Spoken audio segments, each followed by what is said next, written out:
sign in my flagship restaurant's window felt like a personal insult. Health code violations, the official notice claimed. Critical safety concerns. All complete lies, but that didn't matter anymore. Not when the mayor himself had signed the shutdown orders. I touched the window gently, remembering the day we'd opened 5 years ago. The crowd of excited customers, the buzz of anticipation, the pride in my wife Anna's eyes as she cut the ribbon. Now all 6 of my restaurants across the city sat empty, their reputations ruined by a coordinated campaign of bureaucratic warfare. My name is Daniel Martinez, and at 42, I built Heaven Restaurants from a single food truck into one of the most successful local chains in Boston. That success had made Mayor Robert Sullivan very uncomfortable. "Mr. Martinez?" A quiet voice interrupted my thoughts. I turned to see Maria, one of my longest-serving employees, standing nervously on the sidewalk. "We all got the message about the emergency meeting tonight. Is it really over?" I managed a reassuring smile. "Come to the meeting, Maria. Nothing's over yet." She nodded, though I could see the doubt in her eyes. They all had the same look these days, my employees, my suppliers, even my own family. Everyone believed Robert had won. Everyone except me. Later that evening, I stood in the private room of a small Italian restaurant owned by my old friend Tommy, looking at the faces of my management team, people who had helped build Haven from nothing. I felt a mixture of guilt and determination. First, I began, "I want to apologize. You've all been caught in the crossfire of a personal vendetta. Mayor Sullivan's campaign against Haven has nothing to do with health codes or safety violations. It's about power, family, and a man who can't stand the idea of his sister's husband being successful without his permission." "We know that, Danny," Maria spoke up. She was running our downtown location before the shutdown. "What we don't know is how we fight back against City Hall." Calm and press play. Robert's voice filled the room, clear and arrogant. "Listen carefully, Danny boy. These inspections can stop anytime. All you have to do is sell Haven to Thompson Restaurant Group. They've made a very reasonable offer, and they know how to show proper respect to the mayor's office." There were gasps around the room. Several people started speaking at once. "Is that? You recorded him. Thompson Group, aren't they his biggest campaign donors?" I held up my hand for silence. That conversation was from 6 months ago. It was the first direct threat, but not the last. I played another recording. "Your latest health inspection is tomorrow. Funny how many violations they keep finding, isn't it? But I'm a reasonable man. Sell to Thompson, take their lowball offer, and all these problems go away." "You've been recording everything?" Tony asked from the doorway where he'd been listening. I nodded. "For 2 years. Ever since Robert started making comments about how unfortunate it would be if Haven had regulatory issues. I knew eventually he'd get explicit about his threats. He's too arrogant not to." The room was silent as the implications sank in. Recording the mayor discussing what amounted to extortion and abuse of power. It was either incredibly brave or incredibly stupid. "But why wait?" Maria asked. "Why let him shut us down if you had this evidence?" "Because it wasn't enough," I explained. "Robert's smart. He always left himself deniability. But yesterday he finally went too far." I pulled out my laptop and played the security footage from my meeting in his office that morning. The audio. "You really thought you could fight City Hall?" Robert's smug face filled the screen. "Down all your restaurants. Maybe now you'll learn your place in this family. Sell to Thompson. Take the law, let you manage one of their locations. That's more your speed anyway." "That's blatant abuse of power," Tommy said quietly, using his position as mayor to force a business sale to his campaign donors. "It's also personal," I added. "He's made it clear this is about putting me in my place. About showing everyone that nothing succeeds in this city without his approval." "What about Anna?" Maria asked gently. "She's his sister. How does she feel about all this?" The question hit hard. Anna had been caught between her brother and me since this started, trying to maintain family peace while watching her brother systematically destroy our business. "She knows everything," I said, "including what I'm about to do next. She's the one who suggested I record the conversations in the first place." That got their attention. They knew Anna, her kindness, her dedication to family harmony, as she was supporting this. "Here's the plan," I continued.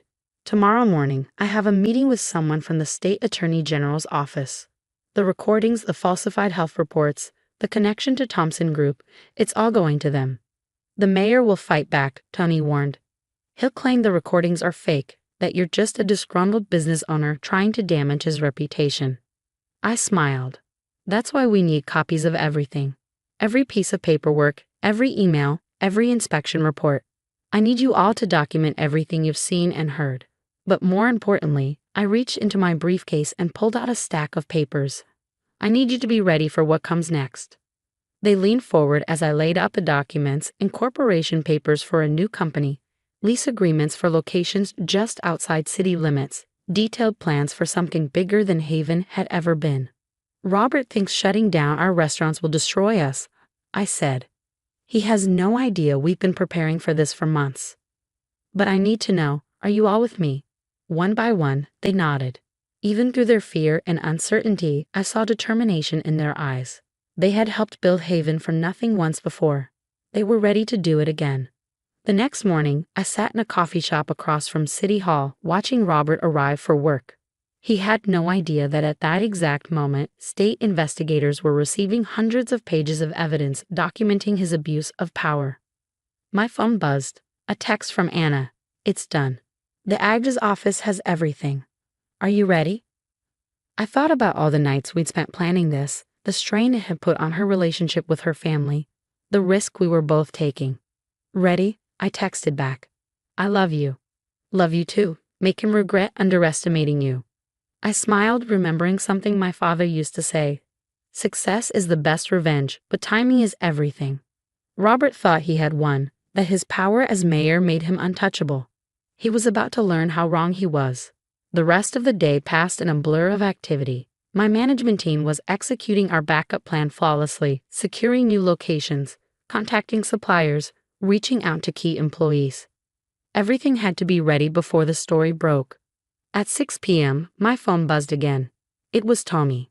Channel 5 News just announced they're running a special report tonight on corruption in the mayor's office.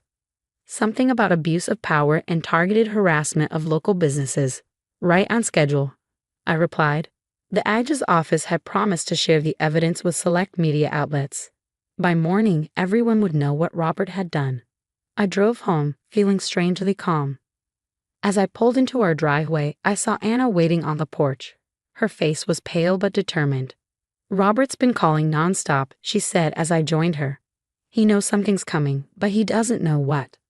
I took her hand. Are you sure about this, once it starts? He's my brother and I love him, she said firmly. But what he's done, to you, to our employees, to this city, it's wrong. Sometimes family needs to face consequences. We sat together on the porch swing, waiting for the news to break. The warm summer evening felt surreal, like the calm before a storm. At exactly 9 p.m., my phone exploded with notifications. The story was live. The next morning's headline in the Boston Globe said it all. Mayor Suelivan accused of corruption and extortion. Below it, a subheading. Audio recordings reveal systematic harassment of local business. I watched Robert's hastily called press conference from my laptop. The usually polished mayor looked disheveled, his confidence replaced by barely controlled panic. These allegations are completely false, he declared, but his voice wavered. This is a coordinated attack by a disgruntled business owner who couldn't meet basic health and safety standards. Then a reporter asked the question we'd been waiting for. Mr. Mayor, how do you explain the recorded conversations where you explicitly link Haven's health inspections to their refusal to sell to Thompson Restaurant Group? Robert's face went pale. Another reporter jumped in. And can you comment on the $500,000 in campaign contributions you've received from Thompson Group over the past 3 years? I closed the laptop. The rest would play out exactly as we planned. My phone rang. It was James Thompson himself, CEO of Thompson Restaurant Group. Martinez, his voice was cold. This is going to get very ugly for everyone involved. It doesn't have to, I replied calmly. Unless you want the SEC looking into those consulting fees your company paid to shell companies owned by Robert's wife. Silence on the other end. Yes, we know about those too. Amazing what people will tell you when they think you're finished. What do you want? Thompson asked finally. Nothing. Consider this a warning. Stay out of my way, and all that evidence stays buried. Try to retaliate, and it goes public. After hanging up, I headed to our new flagship location. The building sat just outside city limits, deliberately chosen to be beyond Robert's direct influence. Construction crews were already at work, transforming the space into something spectacular. Maria met me at the entrance, clipboard in hand. Everyone's showing up for their new assignments, she reported. And you won't believe how many applications we're getting. Apparently, standing up to corruption is good for recruitment. I smiled, remembering all the nights we'd spent planning this transition. While Robert was focused on shutting down our city locations, we'd been quietly building something bigger. The new restaurants wouldn't be called Haven. That name had been tainted by Robert's campaign against us. Instead, we were launching as Phoenix Dining Group. The symbolism wasn't subtle, but it felt right. By noon, the story had gone national. Photos of our empty restaurants contrasted with the evidence of Robert's corruption, made compelling television. But the real bomb dropped when the state attorney general held her own press conference. This office has received extensive evidence of systematic abuse of power by Mayor Sullivan's administration, she announced. We are opening a formal investigation into corruption, extortion, and misuse of public resources. My phone buzzed with a text from Anna. He's resigning. Emergency announcement at 3 p.m. I gathered my management team to watch Robert's resignation.